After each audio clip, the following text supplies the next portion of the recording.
Hi, we're going to talk a little bit about the big picture, and that would always start with why did we have to restore Poplar Forest?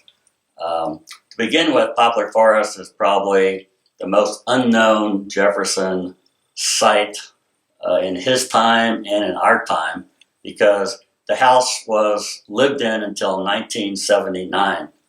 It really only had 4 families that lived here, but it wasn't in the public realm, as opposed to Mount Vernon that becomes a house museum in the 1850s, Monticello that becomes a house museum in the 1920s. Poplar Forest is kind of the new kid on the block in terms of presidential house sites.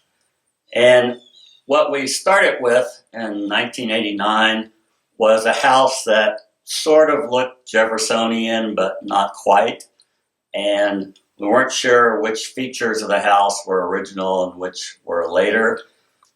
The thing you always start with is research, documentary research. And that gave us a great foundation of what to look for because fortunately Jefferson can't be here for 2 years during construction because he's stuck in Washington as president.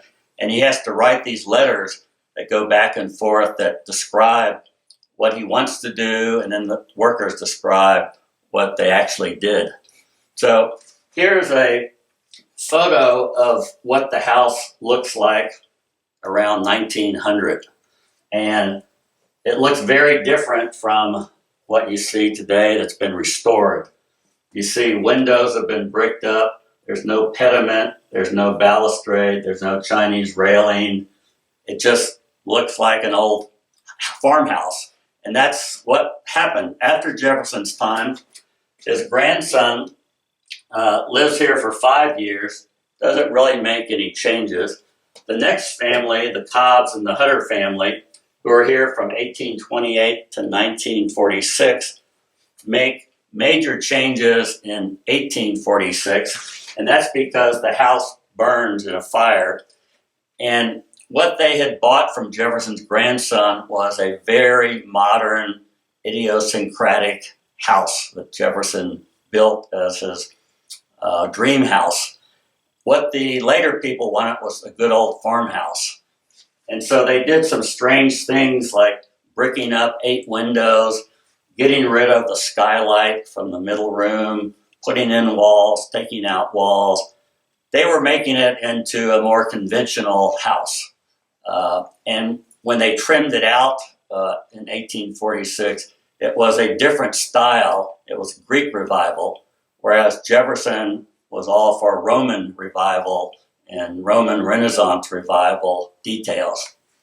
So the house changes first in 1846 when it's remodeled after the fire.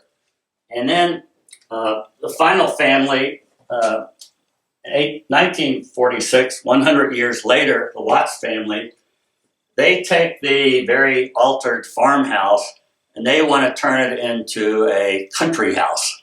And what that means is they need all the things that a modern family needs in 1946.